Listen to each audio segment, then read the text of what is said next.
No Small Endeavor is brought to you by Progressive Insurance. Do you ever think about switching insurance companies to see if you could save some cash? Progressive makes it easy to see if you could save when you bundle your home and auto policies. Try it at progressive.com. Progressive Casualty Insurance Company and Affiliates. Potential savings will vary. Not available in all states. Hey there. Did you know that we have a newsletter? Just imagine if you could have one of your favorite ethics professors send you a list of things to reflect on, think about, practical actions with which to experiment, all on your way to sorting through what it might mean to live a good life. Well, that is the NSC Notebook. I riff on themes and topics related to the show and our guests. Sign up for my NSC Notebook today at nosmallendeavor.com/newsletter. Hello friends, Lee C. Camp. You're listening to No Small Endeavor, exploring what it means to live a good life. This is our unabridged interview with Dr. Jemar Tisby. Jemar spent much of his professional and personal life exploring the complex realities around Christianity in America. He's a historian, a scholar of race, religion, and social movements, and his work brings historical insight to some of the most urgent questions of our time. He's also the author of the New York Times bestseller, The Color of Compromise, and more recently, The Spirit of Justice, which is subtitled True Stories of Faith, Race, and Resistance. Jemar serves as professor of history at Simmons College in Kentucky and is known for his sharp commentary on NPR, CNN, and outlets like the New York Times. Loads of helpful conversation and insight here in this interview, like this: why being colorblind is not the way forward, why it's unhelpful to call Christianity the white man's religion, and the crucial importance of a refusal to be passive in the face of injustice, and the many and varied shapes that action for justice might take. Here's our conversation, a great conversation, I think, with Dr. Jemar Tisby. Enjoy. It's summertime, and that means I'm now planning some of my summer adventures with my lovely wife, Laura. But wherever summer takes us, we all need nourishment that keeps up with our daily adventures. So I'm quite pleased to have just learned about cassava. Here's my experience so far: that the cassava whole body meal shake first tastes great. I must say, I thought it might not be possible, given that it is chock full of amazing stuff like 26 vitamins and minerals, 85 plus superfoods and nutrients, all to keep your body and mind nourished all day. I love me some coconut, so I immediately tried the coconut acai and was honestly surprised how great it tasted. I was also especially pleased to see that the 25 grams of protein in each serving is plant-based. So fill your day with cassava. Go to cassava.com and use code ENDEAVOR for 15% off your next order. That's cassava.com, KACHAVA.com, code ENDEAVOR for 15% off. Lately, my lovely wife, Laura, and I have been trying to clean up the way we do a lot of our chores and errands to simplify our lives. And so one of the ways we've tried to do that is to clean up the way we shop for groceries. And so recently we gave Thrive Market a shot. And honestly, we're a big fan. You can get the same high-quality brands you love, but for less and without compromising your standards. They actually ban over 1,000 ingredients that are still allowed in U.S. products, and the site is super easy to shop. You can filter by diet, like gluten-free, paleo, keto, low sugar, vegan, so you're not wasting time reading every label. It's not just food. Thrive has supplements, household items, and clean beauty too. All vetted and all way more affordable than you or I expect. And the shipping, fast and carbon neutral. Head over to thrivemarket.com/endeavor to get 30% off your first order and a free $60 gift. That's thrivemarket.com/endeavor, thrivemarket.com/endeavor. Hello friends, one of the things I've taught students for many years now is that one of the most important things they can do is pay attention to their meta habits. Big habits that leave lots of things in their wake, and that this is key to living life well. For centuries, the cardinal virtues were thought of as just such meta habits, profound practices that have a disproportionately large impact upon your life. The four cardinal virtues: courage, temperance, prudence, and justice. They were considered essential to a good life, but today we hardly talk about them. Most people can't even name them. That's why we're launching a special 4-part series exclusively on NSE+. In this series, I'll take a deep dive into these virtues, what they mean, why they matter, and how they shape a meaningful life. Think of it like a private college course, except it's way practical. Join us on NSE Plus to start listening today. Sign up at nosmallendeavor.com and click Join NSE Plus. Dr. Jemar Tisby is a historian and a scholar of race, religion, and social movements, bringing historical insight to some of the most urgent questions of our time. He's the author of the New York Times bestseller, The Color of Compromise, and more recently, The Spirit of Justice, a book that uncovers the lives of everyday people who resisted racism with faith and courage. Jemar serves as professor of history at Simmons College in Kentucky and is known for his sharp commentary on NPR, CNN, and in outlets like the New York Times. Dr. Tisby, welcome. I'm so glad to be here. Thank you. So pleased to have you with us, and grateful to get to connect with you today. And I wonder, as I've been getting reacquainted with some of your work, an odd question maybe, but what's your earliest political memory? I remember being in third grade, and we had a mock election. This is the year Ross Perot was running. Interesting. And made a, pretty big third-party candidate bid. And so I remember hearing about the candidates in third grade and then doing a mock election. So that was my earliest memory of politics. Fascinating. And where did you grow up? I grew up in Waukegan, Illinois, which is north of Chicago. Okay, yeah. So the work that you've done in recent years, the political and historical work, is clearly inseparable from your faith, but you didn't grow up a Christian, correct? Yeah, I didn't. And it's interesting, though, because as I ponder my childhood more as an adult, it was still sort of a faith-infused atmosphere. So I didn't grow up in a religious household, but I went to Catholic schools from kindergarten through 8th grade. So I was exposed we had religion class, we had mass once a week, and I wasn't Catholic or anything like that, but God or the spiritual was never extraneous to my experience. Nevertheless, we didn't go to church as a family. We didn't do much beyond maybe saying grace before meals. So it really wasn't until high school that I started taking my own personal faith seriously and had what I would call a conversion experience. And that context was in a evangelical context, is that correct? Yeah. Oh, yeah. It was a white evangelical church, and this is what Christians in that era would call friendship evangelism. And so I was in high school, a public high school, and there was this guy in my class, Christopher, who was a Christian. I didn't know that. All I know is that he didn't cuss. And that really stood out to me in that time. It's like, there's something different about this guy. Anyway, we strike up a friendship, and over the course of several months, he finally invites me to Wednesday night youth group, and that's where the plot thickens, so to speak. So I presume that in that context, correct me if I'm wrong, but let me pose that. Let me back up and pose it as a question. In that context, did you get much of a sense of the issues that have further driven your work about thinking about questions of social injustice or structural injustice at that time, or was that something that was not really on the radar? It was not on the radar. And what's interesting about it is, as my work centrally focuses on racial justice, and I look back at my early experiences with race and Christianity, in that context, it wasn't about what people said. It's about what they didn't say. And it's not about what they did, it's about what they didn't do. So nobody was over here calling me a racial slur, saying, you can't play with us because you're brown. It wasn't anything like that. It was more so that race just didn't exist. These realities that we live in and experience, vastly different Americas because of skin color and the history, it's just like it didn't happen. And so this was kind of the colorblind approach that a lot of evangelicals take, where the solution to racism is we don't see color, we don't see race, we don't talk about it, and everybody is all the same, when really you can't erase those differences, and we shouldn't. We should acknowledge them and try to educate and act around them. Yeah.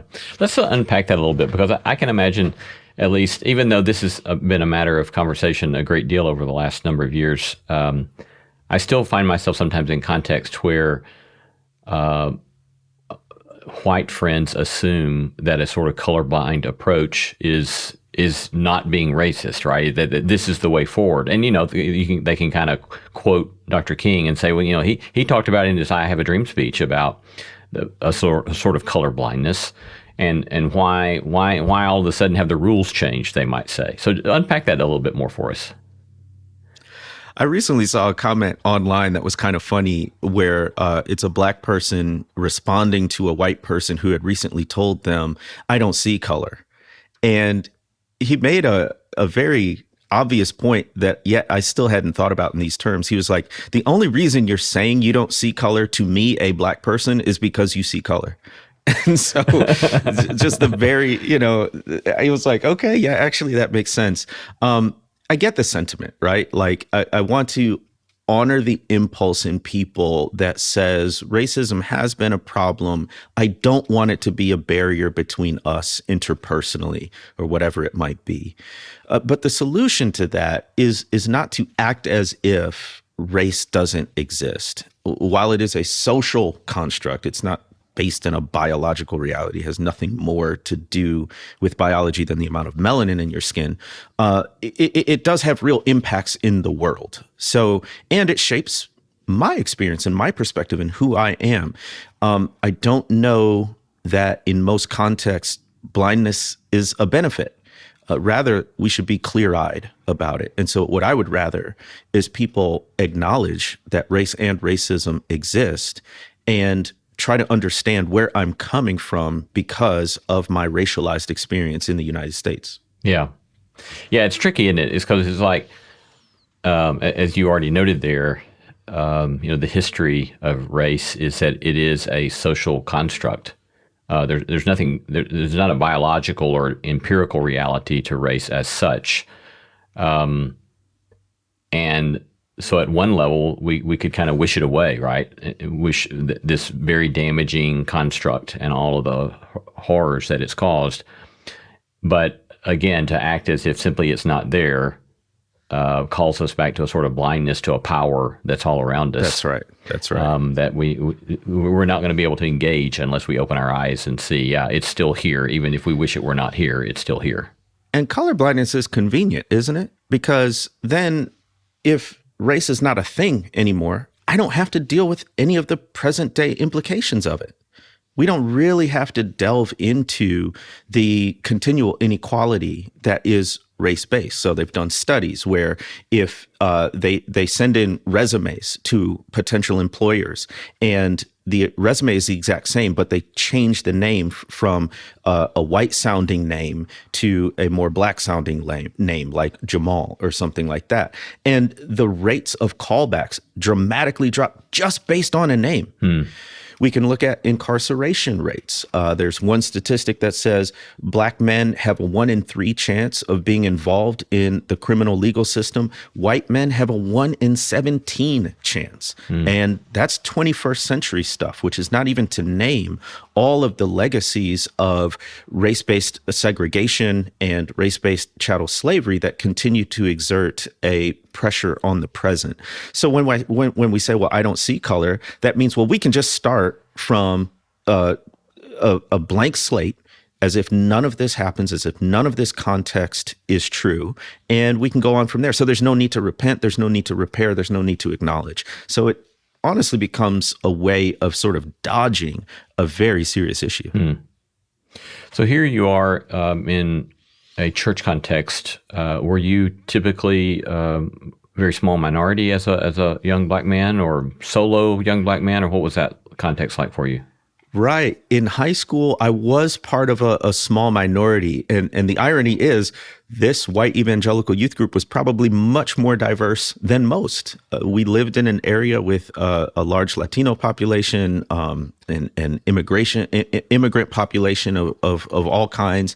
And so there was some racial and ethnic variety. But when it came to Black Americans, I was often one, or you could certainly count on one hand the number of Black people. So, this is one of the things that I try to peel back the layers. When an organization or a church talks about its diversity, they often lump all of the diversity they can together.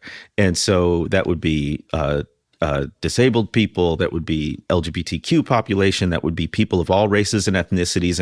And they put all that together and they say, we have 30% diversity or whatever it might be. And then you peel back the layer and look at the individual demographics. And then it's like, Black people, 2%, 3%. It's like, okay, you're kind of overstating the case here. But I learned Christianity initially in a context where I was part of a very small minority of Black people in those groups. At what point did you begin in your youth to become aware of dynamics of race or dynamics of structures and systems related to race? Some of my earliest memories outside of my family were in that Catholic school that I was talking about. We would go to Mass once a week, and I noticed that all the kids would go up to receive the Eucharist except the Black kids. And at first I thought it was a racial thing. Turns out all the Black kids were Baptist, and so we didn't receive Catholic Eucharist. So it was a denominational thing, but it fell along color lines. And then as I got older, and my friends would hang out, and this was a racially and ethnically diverse group. We had folks who were of Mexican descent, Black, Filipino, white. I would notice, though, this is in the days when they had arcades, and you didn't just sit at home and play on your own set all day. So we would go to the arcade, and we'd be followed by the police officer who was assigned to the place, or we'd be followed in stores. I remember one particular incident in high school. It was me and my best friend who was Black, and one of our friends who was female and white. My best friend and I we had parked at a 7-Eleven. He and I were in the front seat, and she was in the back seat. A police officer, totally unrelated, pulls up next to us, was just going in the store for something else. But he eyes us walking into the store and notices this combination of people. Then on the way out, he stops, taps on the glass, has me roll down my window, doesn't speak to me. He leans back so he can speak to the young lady in the car, and he says, "Excuse me, ma'am, are you here against your will?" Wow.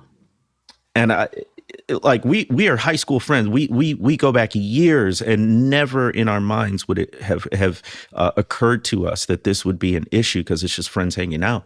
And yet, because of this combination of Black men and a young white lady, we were conspicuous to this law enforcement officer, and to the point where he implies that we are forcing her to be with us. So I was aware of race living as a Black man in America, but it wasn't till later that I started thinking about race in the context of religion. So you go on to be an undergrad at Notre Dame. Go Domers, yeah. Our shared love of different sojourns at Notre Dame. And then after that, you go and serve and teach for America in Mississippi? That's right. Well, in the Mississippi Delta on the Arkansas side. Okay. And so it was at Notre Dame. They have the Center for Social Concerns. I did a summer service project in the inner city of Chicago that sort of planted in me this idea that my education wasn't just for my own personal career advancement, that it should be in service somehow. And when I got closer to graduation, I had this liberal arts degree. I was an American studies major. I'm like, well, ain't nobody going to hire me for that. So I was like, what can I do? I can teach. And I joined Teach for America. They assigned me to the Mississippi Delta in a town called Helena, Arkansas, which is in Phillips County. And it was listed one year as the fourth poorest county in the country. This is a direct legacy of racialized history. The Mississippi Delta is cotton country. All these pictures you see of these big fields of cotton, very likely that picture was taken in the Delta. And so this was a big plantation economy. At one point, there were parts of Mississippi that had more millionaires per capita than anywhere else in the country because of the plantation. And then after the Civil War and the 13th Amendment and emancipation, the physical chains of slavery were taken away, but then the invisible shackles of poverty were latched on. And so what happens after slavery is sharecropping and convict leasing. And these poor Black farmers became sharecroppers, but then in the 1950s comes mechanization. And all of a sudden, you don't need dozens or hundreds of people hand picking cotton. You can have one machine that does that work. And so a lot of these folks were unemployed or underemployed, and that legacy of poverty has continued to this day. So that was a real awakening to me about the material implications of racism and the momentum that history has on up into the present day. Then in 2014, another significant turning point, it seems to me, in your work with Mike Brown being killed by a police officer in Ferguson, Missouri. Would you see that as another significant turning point for yourself? Absolutely. So it was in the Mississippi Delta that I started to think critically about, well, what does my religion have to say about issues of justice? How does it affect the poverty and the suffering that I'm seeing on a daily basis? Where my kids would walk in, I was a 6th grade teacher, and we had breakfast at the school, but oftentimes students would come in saying they had breakfast, and it turned out to be they had stopped at the gas station for hot Cheetos and Kool-Aid pickles. Oh, wow. Or this basically like Kool-Aid in a bottle, which had, 300% sugar, all that kind of thing. And it was more than just convenience. It was essentially their grocery store in a lot of ways, because it was, what some people would call a food desert. So all of this is happening. And at the same time, there's not one church on every block. There's 2 churches on every block. This is deep in the Bible Belt. And I'm like, well, what is all this faith doing? What is all this good religion doing for the actual suffering of people? So that's where I started to connect the dots. And then we have short memories, but 2008, Obama gets elected. That's a big deal. That's a big deal in the nation. And it also starts to reveal some of the racial rifts, because those rifts were always there. But I would say before that, there was this period, maybe from the early 90s to the mid 2000s, where, at least in evangelicalism, there was this big movement toward racial reconciliation. There was this big movement toward multiracial churches, right? And then you get these catalyzing events. First Black president, the murder of Trayvon Martin. Some would call my generation the Trayvon Martin generation, because that's one of the events that really opened our eyes to the ongoing effects of racism. And it's because of Trayvon Martin's murder that this phrase, Black Lives Matter, comes about. That came about in 2013 with the acquittal of George Zimmerman, but then it catches on nationally in 2014 with the killing of Mike Brown in Ferguson, Missouri. So that hashtag was already there, but it didn't go viral till August 2014. And that was a real moment of, in Christian circles, we have this term apocalypse or apocalyptic moments. And in the classic sense, apocalypse means a revealing and unveiling. And so that was an apocalyptic moment in the sense that it revealed the continuing racial divide despite this veneer of racial reconciliation and unity. What kind of, was there a new kind of fire then under you in 2014, or what was that like for you internally at that point? It was shocking, really, because we would say something straightforward like Black Lives Matter, and we would get the retort among our fellow co-religionists that all lives matter or blue lives matter, as if saying Black Lives Matter was some sort of attack or some sort of errant statement. And what struck me was, are y'all not seeing this? Like, do you not see the same thing that I see, which is that what happened with Mike Brown, and then for the next several years, a slew of other similar incidents involving anti-Black police brutality, that it's part of a pattern, that we had a Rodney King, that the Black Panther Party was formed. Originally, its title was the Black Panther Party for Self-Defense. Self-defense against who?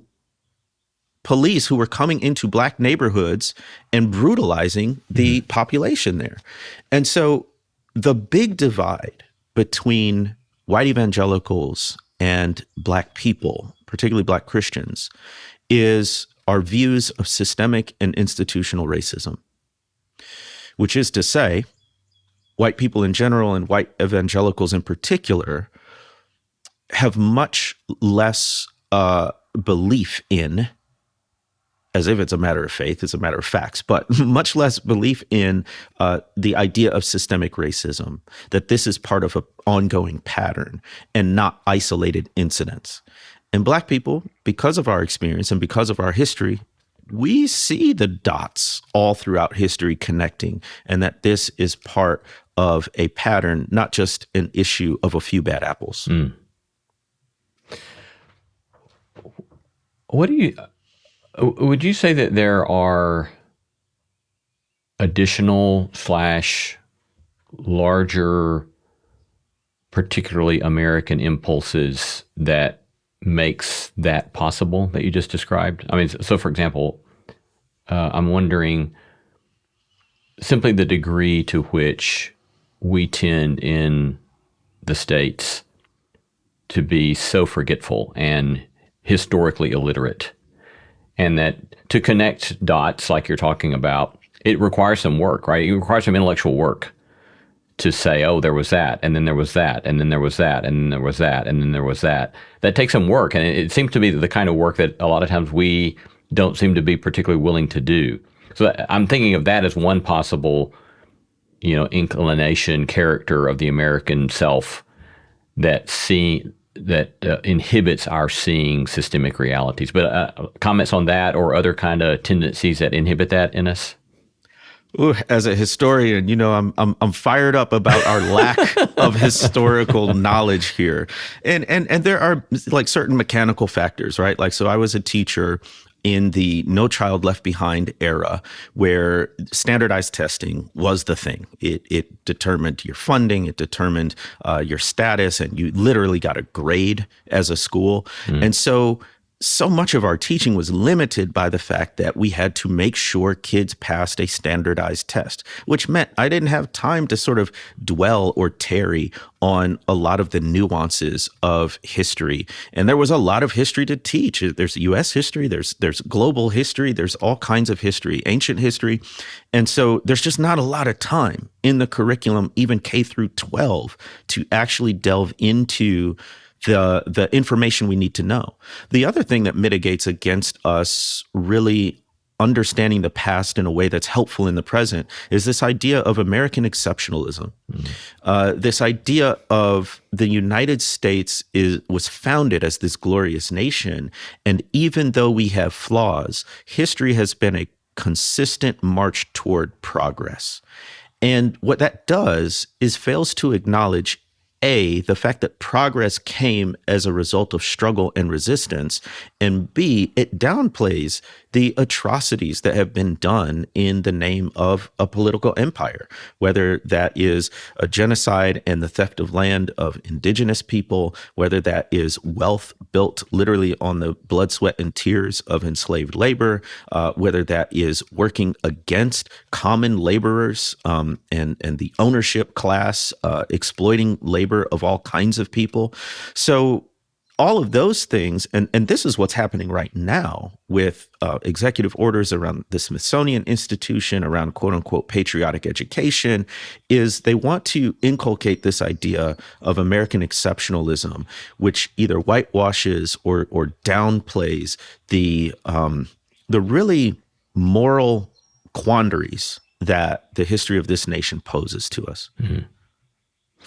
So I'd like to turn to two of your books, one briefly, and then your more recent book at a little greater length. But your earlier New York Times bestseller, The Color of Compromise, especially leveling a critique of the complicity of the American church in racism. So maybe give us a summary of the kind of critique that you do in that book.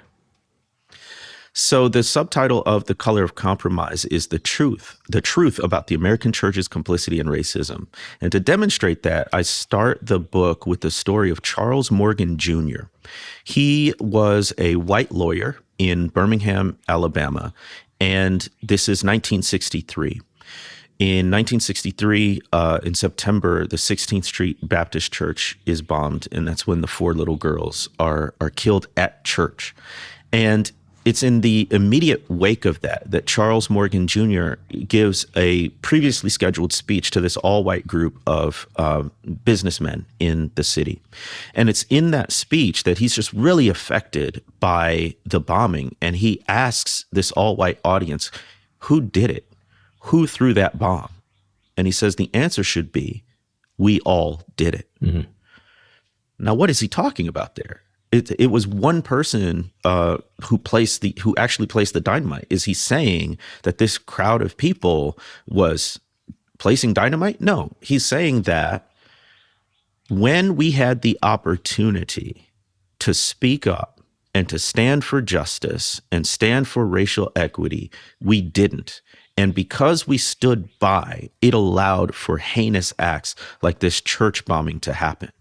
So what he's talking about there is not the active work of racial terrorism. He's talking about passivity in the place of in the face of injustice, and that to me illustrates the idea of racial compromise and complicity. Mm-hmm. It's not always what you do; it's what you don't do. It's not always what you say; it's what you don't say. And he was challenging his audience that we can't say this was just some extremist and it has nothing to do with us. It has everything to do with what we did or didn't do.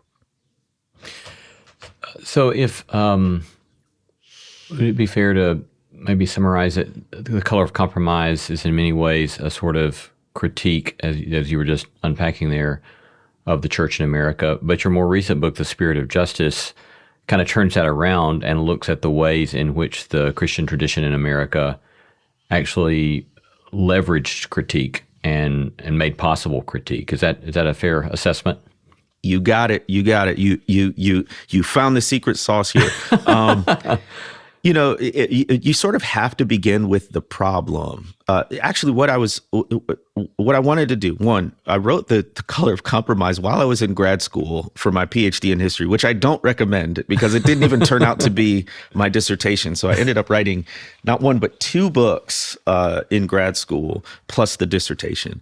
But with the Color of Compromise, what I wanted to show was the ways that Christians who have these wonderful teachings in the Bible about all people being made in the image of God, and about in Revelation, the people of every tribe, tongue, and nation gathered around worshiping Jesus, right? We have all the resources in our faith to promote racial justice. And yet, when it came to white Christians and white churches, so often they were on the wrong side of justice. So that was a historical survey from the 15th century to the 21st century, giving just examples and samples of how that played out. But that's not the whole story. I wanted to make sure to explain to people that there was another Christian witness in the face of racism, in the face of white supremacy, and that witness is the Black church. That witness is the Black Christian tradition. And so on the cover of the book, I have 3 people. Most people, again, as a historian, I'm just like banging my head against a wall. Most people can't identify all of them. Many can't identify any of them. In the center is the most recognizable figure, Coretta Scott King. Long past time that she gets her due as a global human rights activist, completely separate from her role as the spouse of Martin Luther King Jr. There's another woman on the cover who also is long overdue for her credit, and that is Anna Murray Douglas. And she is the first wife of Frederick Douglass, the famed abolitionist. It's Anna Murray Douglas who actually helps Frederick Douglass escape. She's a seamstress. She shows the uniform, the sailor's uniform that he uses on the train going north. She secures a version of freedom papers, which is essentially a fake ID that a black person can roam about and is not enslaved somewhere. And she supports him financially because escaping from slavery, he doesn't have any money. So she supports it. And then he goes on these long tours, including a 2-year stint in Europe. And she's at home alone, raising their 5 kids. So she's a huge part of the story of Frederick Douglass. The last figure on the cover of the book is somebody no one's ever heard of, is Reverend E.C. Morris, Elias Kemp Morris. He is the first president of the National Baptist Convention, USA, Inc., which is the largest black religious body in the country. And funny enough, the church he pastored was in Helena, Arkansas, the very town where I lived as a teacher during the Teach for America program. And so he, for 20 plus years, he's the leader of the largest black religious organization in the country that persists to this day, and nobody's ever heard of him. So I wanted to tell these stories about not just people resisting racism, but people resisting racism because of their faith, and show the flip side of something like The Color of Compromise. Yeah. We are most excited to announce that we'll be having our second NSC Plus book club with an author on June 26th at 7 p.m. Central Standard Time. Professor Rebecca DeYoung will join us to discuss her book, Glittering Vices. It's a great book. Order your copy of the book and mark your calendars. If you're not yet a member of NSC Plus, join at the link in the show notes or visit nosmallendeavor.com and click Join NSC Plus. Show up with questions and get ready to sit in on a great conversation. Your book begins with a moving story about Myrlie Evers. Could you share that with us? This was one of those moments where, as a historian, you get to witness history. So this was back in 2017 at the grand opening of the Mississippi Civil Rights Museum. And folks maybe forget, but this was shrouded in controversy, right? Because you're doing a museum about civil rights history in Mississippi. So was it going to give accurate history? There's a long history of people covering up the brutal realities of racism. And so there was a question about how accurate would this be? Turns out it was great. It's a very truthful, accurate history. And so I encourage people to go to the museum. But the other reason it was shrouded in controversy was the governor at the time, Phil Bryant, invited the president at the time, Donald Trump, to come to the grand opening. A lot of people weren't happy about that because of Trump's stances on race and racial policies. And so there were several dignitaries that pulled out of the ceremonies as a result of that, including the legendary civil rights activist and congressperson John Lewis. Refused to go. Benny Thompson, the local rep, refused to go. But Myrlie Evers did. And here's the thing. Myrlie Evers took a private tour of the museum before the ceremonies began. And in the museum, there's this tiny little theater. I'm talking maybe, fits 8 to 10 people. And it's darkened. And the only light in there is from the glow of the screen and also this small spotlight. The small spotlight is shining on a rifle, the same rifle that killed her husband, Medgar Evers, in 1963. And I recently went back to the museum, and the size of that theater struck me. Because when you go in, you aren't more than an arm's length away from that rifle display. And so can you imagine what Myrlie Evers must have felt being in that room, steps away from the weapon that killed her husband and absolutely shattered her life? But after all that, she gives this nationally televised speech, has this beautiful message of hope and unity. Then she gives this smaller press conference. And that's where I was when I recorded her saying the words, "But there's something about the spirit of justice." A journalist had asked her, well, how does now in the 21st century, in terms of race relations, compare to the civil rights movement when you were active, when your husband was killed? And she said something very sobering. She says, "I'm seeing things now that I hoped I'd never see again." She's saying that after all these years, we haven't made as much progress as we would have hoped. And yet in the context of that, she says, but there's something about the spirit of justice. And she says it's like a war horse that's been put out to pasture, but then it hears the bell, and she calls it the bell of freedom, and it becomes straight and the back becomes stiff. And she ends with these words, and you become determined all over again. And I sat back and said, whoa. Myrlie Evers in 2017 was in her 80s. By the way, she's still alive today. The past is not that long ago. And here she was, a woman who had dedicated her life to civil rights and human rights activism. And she should be relaxing by a pool, drinking a drink that has an umbrella in it and enjoying the fruits of her labor. And yet she says, I'm ready to keep fighting. And that inspired me. And I said, we got to talk about that. Yeah. Beautiful. So let me put a little more point on something that I raised a moment ago and ask you to respond. So you've got The Color of Compromise doing this critique of American Christianity, and The Spirit of Justice that's doing a sort of celebration of Christianity, or one strand of Christianity in America. How do you think about holding those together? And why would you even want to hold those two things together? Because a lot of people say Christianity is the white man's religion. And I'm like, well, what about the black church? Or even further, what about the fact that Christianity is in Africa long before it's in Europe? Going all the way back to biblical texts, right?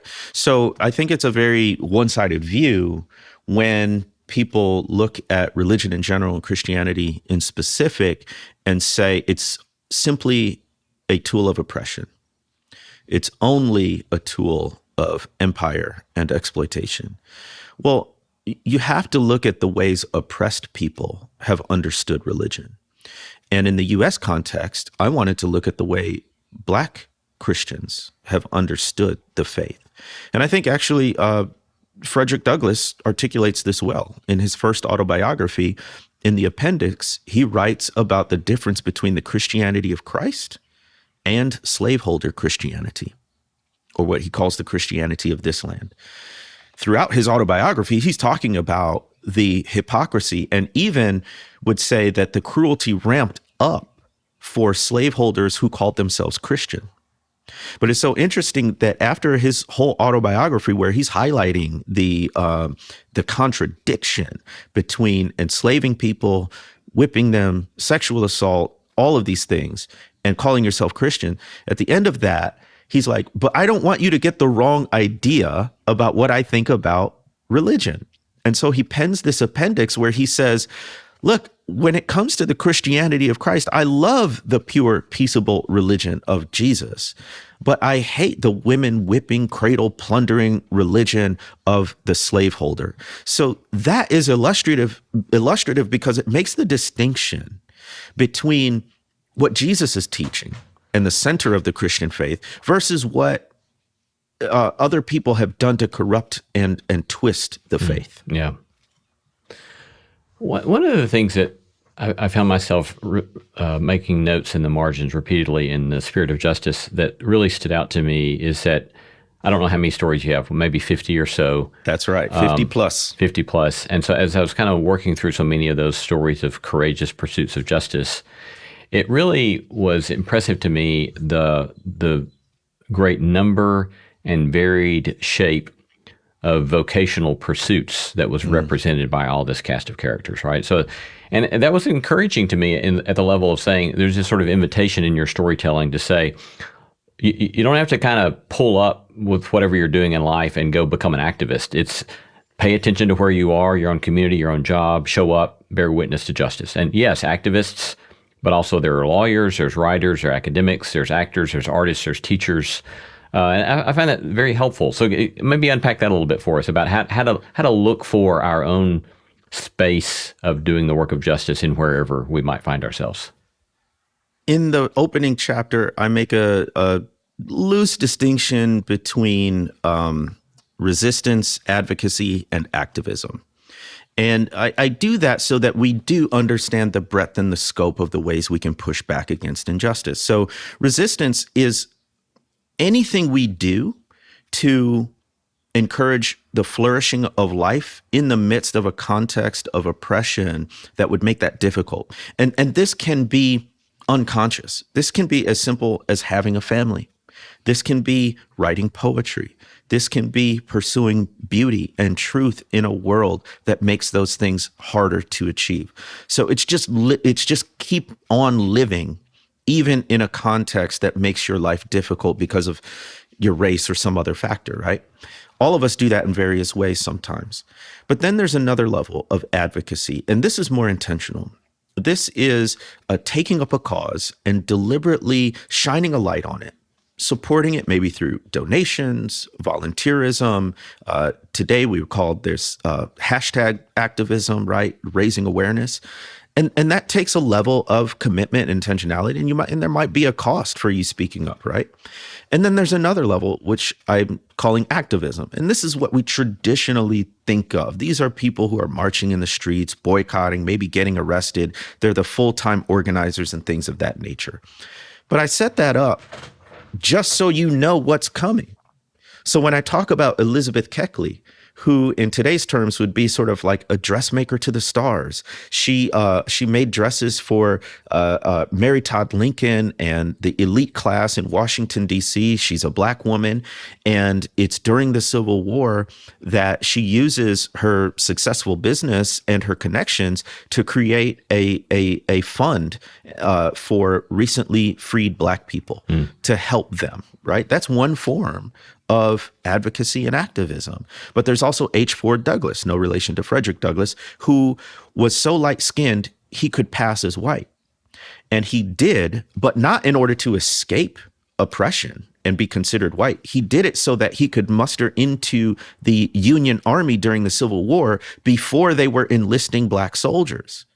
He had such solidarity with his people that he was going to pass as white so he could fight for Black emancipation. And that's a form of resistance as well. And one last story I'll tell, because everybody knows Harriet Tubman.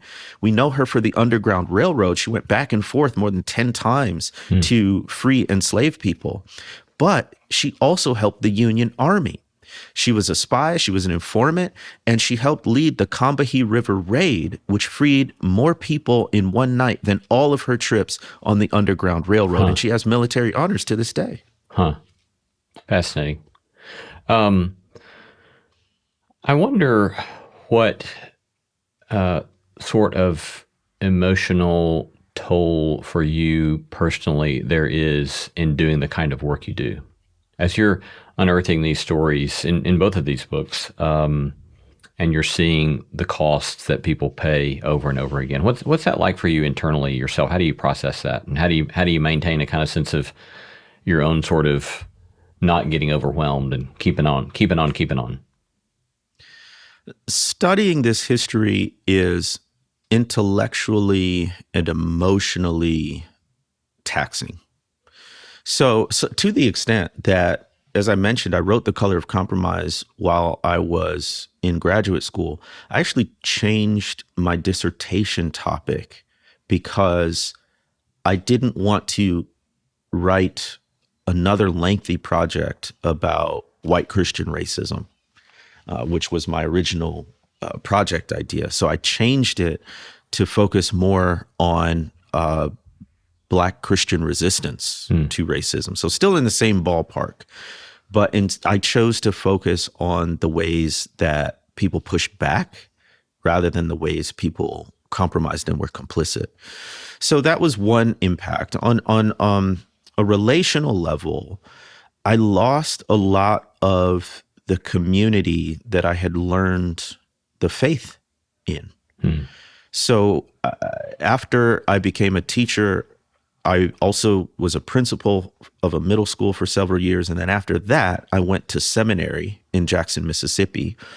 I thought I was going to be a local church pastor. And so I became an intern at a local church, and I was on the track to be an ordained minister.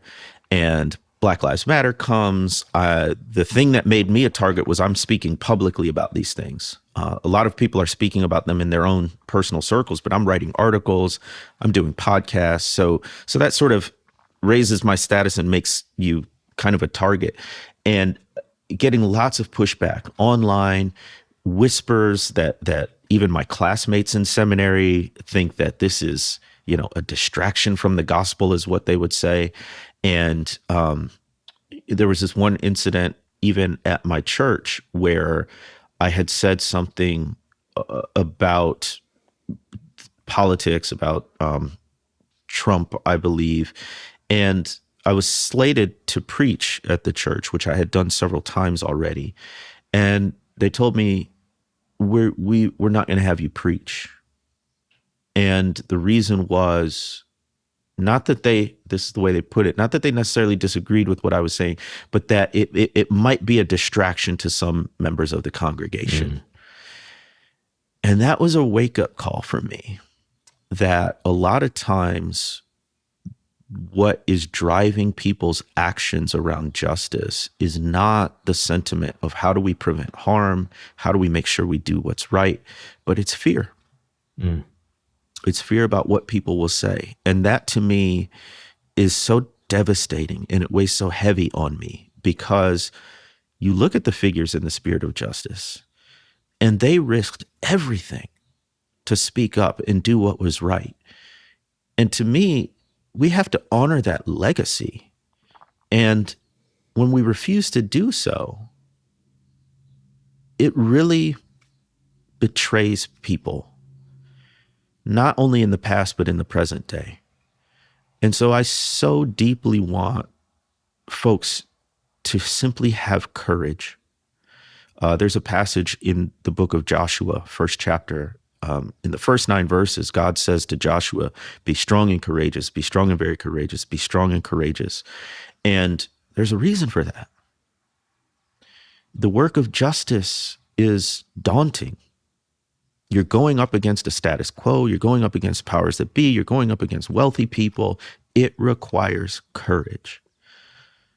But it's that courage that I think humanizes us. It's that courage that brings us a measure of empathy.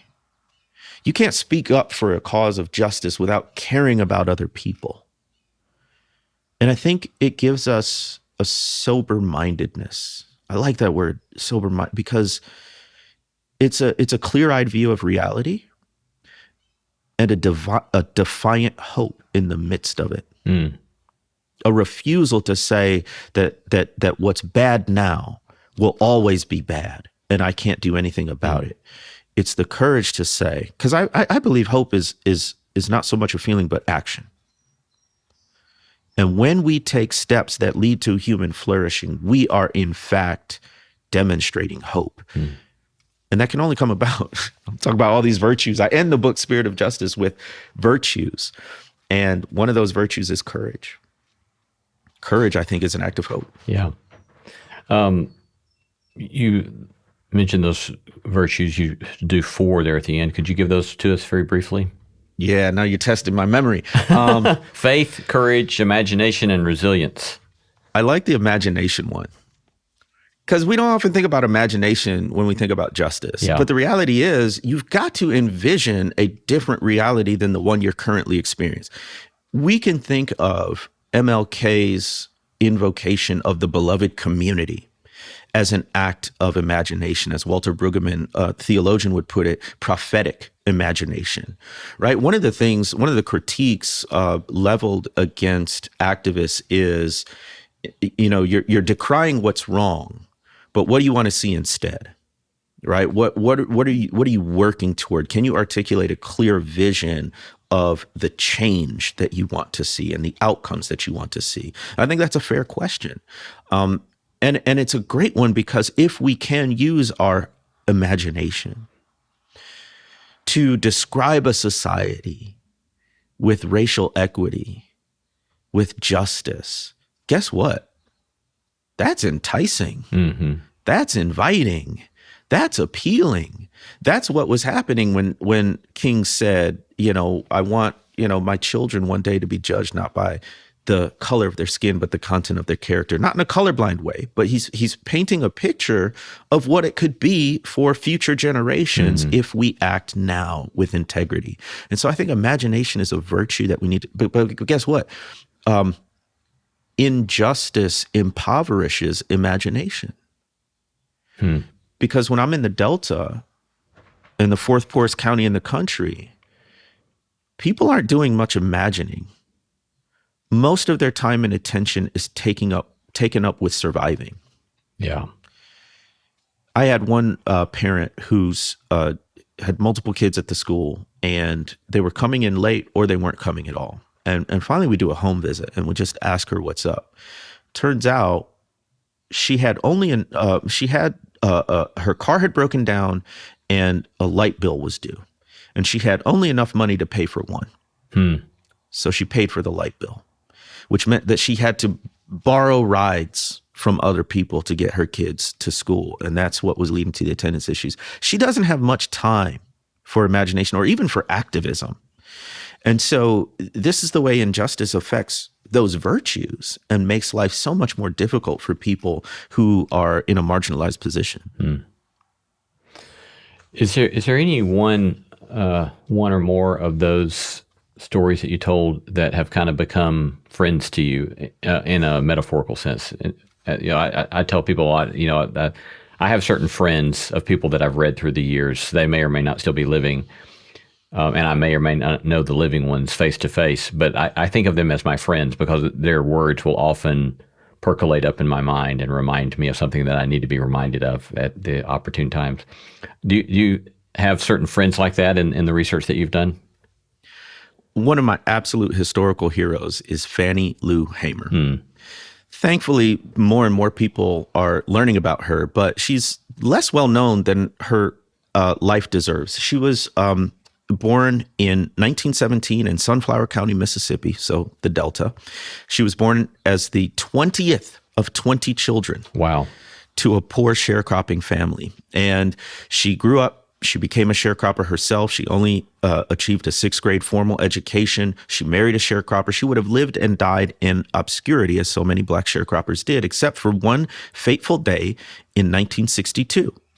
She went to a presentation at her church, and it was about voting rights. And when they asked for volunteers to go attempt to register to vote, she said, "I raised my hand as high as it could go." And she went to the courthouse shortly later with a small group of people. They were turned away at gunpoint. But that only increased her resolve. This is a person who had everything, every strike against her, humanly speaking. She was poor, she was Black, and she was a woman. And yet, in the face of all of these intersecting identities that made life harder for her, she demonstrated phenomenal courage. She was just plain talking, straight talking. She said, ain't no such thing as you hate people and hope to see God's face. She famously said, no one's free until everyone's free. And she's also famous for, in 1964, being part of the Mississippi Freedom Democratic Party, which was a biracial coalition that staged a protest against the all-white Mississippi delegation. So they go to the 1964 Democratic National Convention. She gives a testimony on the floor that's so powerful. Lyndon B. Johnson, president at the time, cuts off her speech and gives this bogus announcement about like the 9-month anniversary of something or other, which is totally made up, right? But she's speaking in her, Southern dialect and everything, and people understand the authenticity and the credibility that she's bringing. And because she's in the Delta, because her faith was such a huge part of it, of her activism, and because of her courage, she's one of my historical heroes and one of my historical friends. Yeah, beautiful, beautiful. So recently you've been doing some new work with a video series, a lot of work calling the church to resist anti-democratic forces currently at play. So tell us a little bit about that. Absolutely. As a historian, there are some positive moments when you live through history, like when Murray Evers said, there's something about the spirit of justice. Then there's the negative moments when you're living through history. And we are living through historic times. On a bare basis, we've never had a president impeached twice.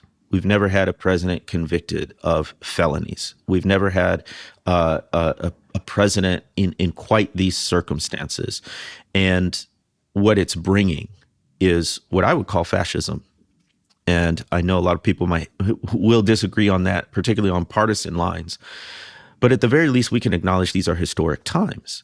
And one of the things that I do is I travel and I speak constantly across the country, mainly in churches.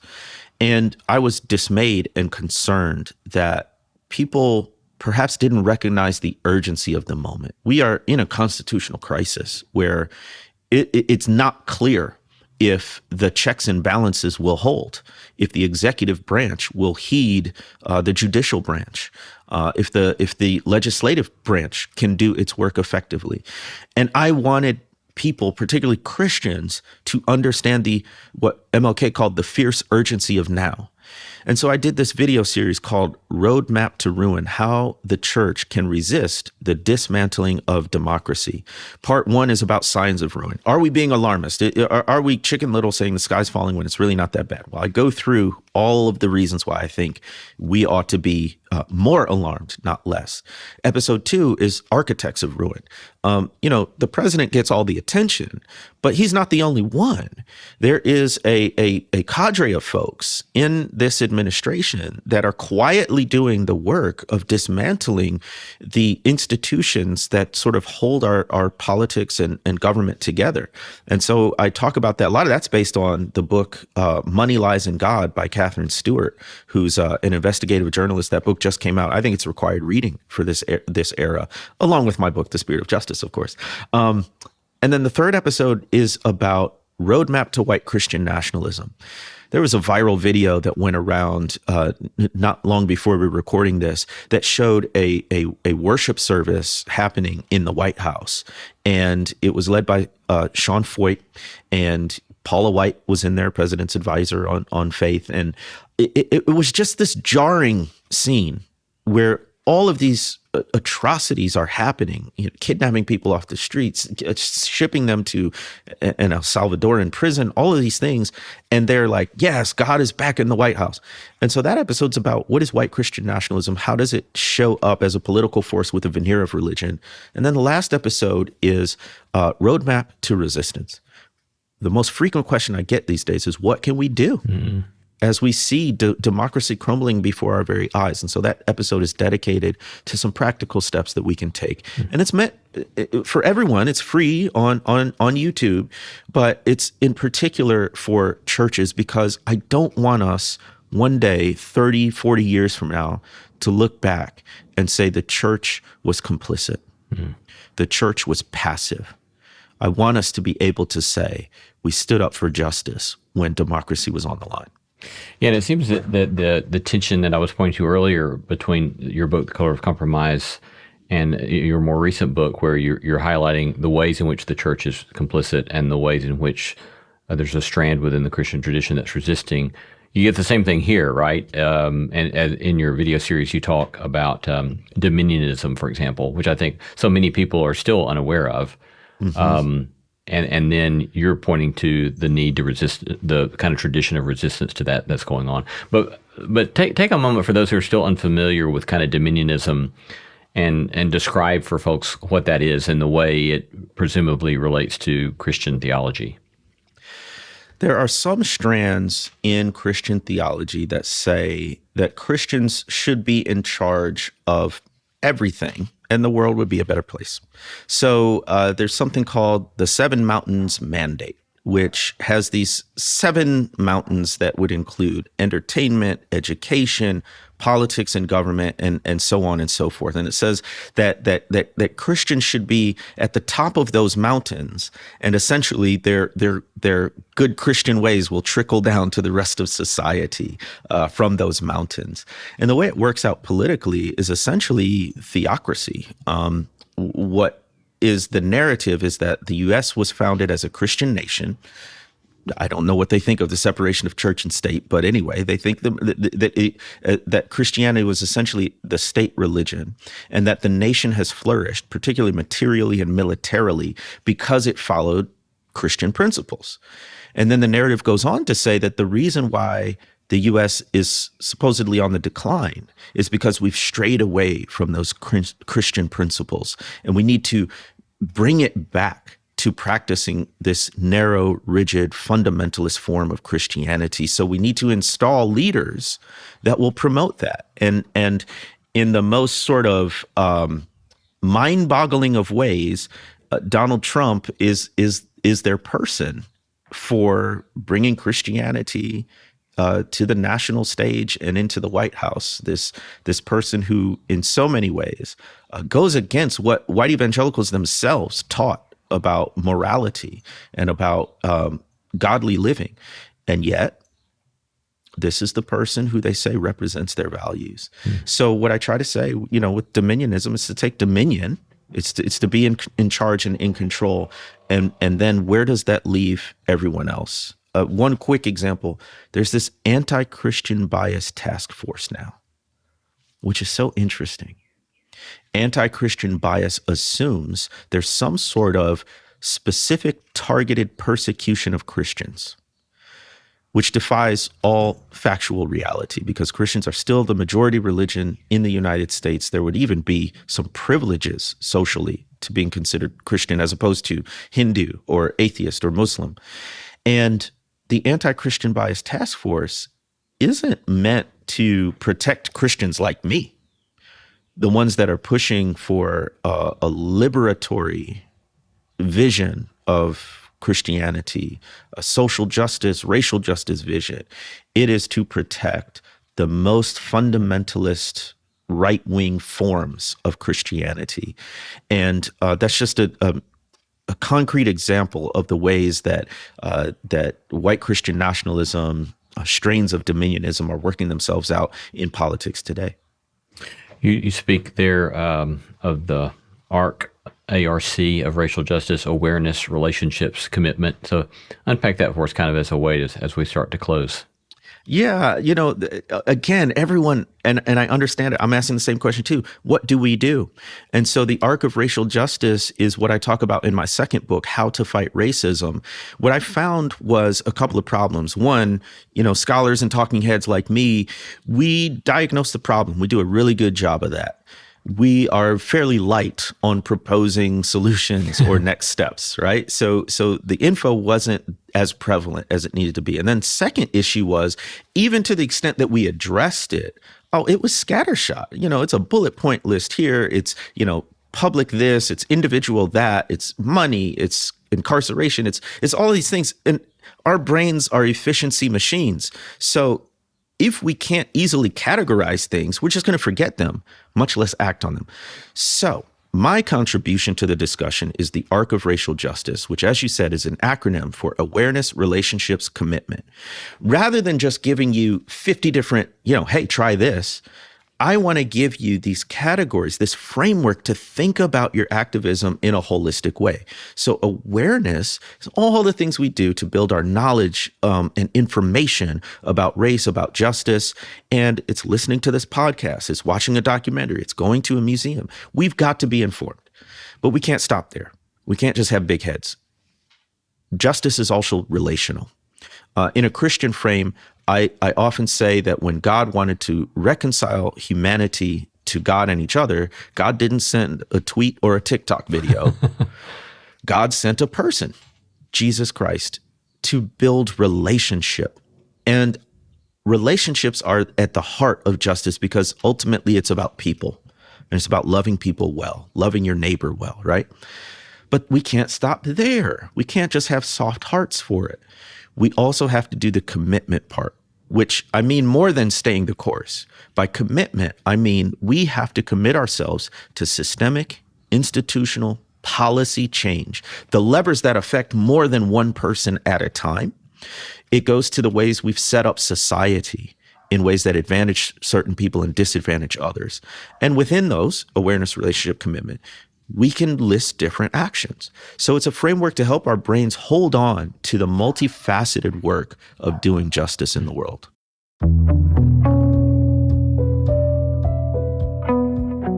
Been talking to Dr. Jemar Tisby, professor of history at Simmons College in Kentucky, the author most recently of The Spirit of Justice.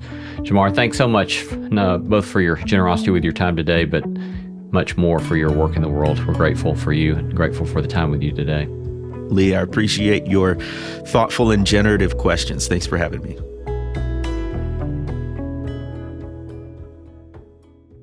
Hey friends, Lee C. Camp of No Small Endeavor here.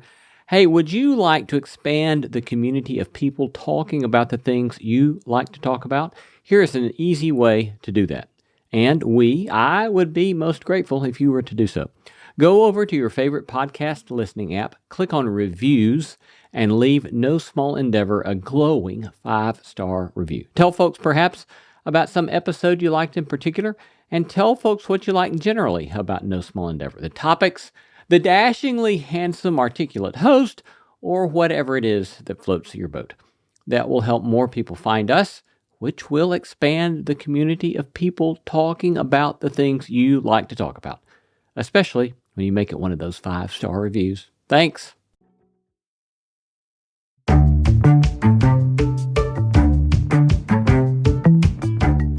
Our thanks to all the stellar team that makes this show possible: Christy Bragg, Jacob Lewis, Sophie Byard, Kate Hayes, Mary Evelyn Brown, Carriet Harmon, Jason Cheesley, Audrey Griffith, and Tim Lauer.